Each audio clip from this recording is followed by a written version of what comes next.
UI is user interface, anything that's not game related, so menus and meters and combo numbers and all that good stuff. The hallmark of a good UI, I would say, is making sure that when the player goes through the menus that they're able to navigate pretty easily and understand where everything is. And when instructions come up, we want to make sure that they're there and they're clear and they're obvious, but they don't kind of interfere with the gameplay.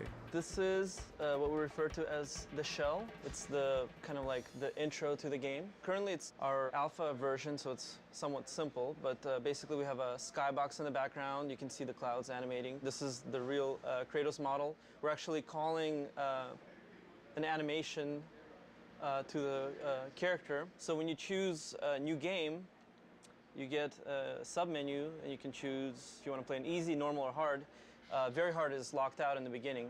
So you can see that when I choose a game, you'll see like the camera pan into Kratos' face, and then a video starts up. So all of that has to be hand-coded. So this is the basis of the Pandora's box, the menu system that we have in-game. So it's a full 3D model, and then I get that into the UI and do everything that needs to be done to make it work. So tag it with all the tags it needs, text elements, things like that. So all these kind of proxy quads we have in here all represent a line of text that shows up in the game. We pretty much start off on this demon face side, and we zoom up real close to frame it so that it's kind of more 2D looking. This would be the power-up menu. So you go to this menu and you upgrade your weapons, and you're able to kind of zoom into the models and rotate them around. At least that's what we're hoping.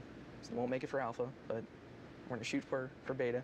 You can swap between menus by hitting R1 and L1, and that rotates the camera around the box to another side, and then we frame another side of the box and put information for like the items menu. So this is the items menu.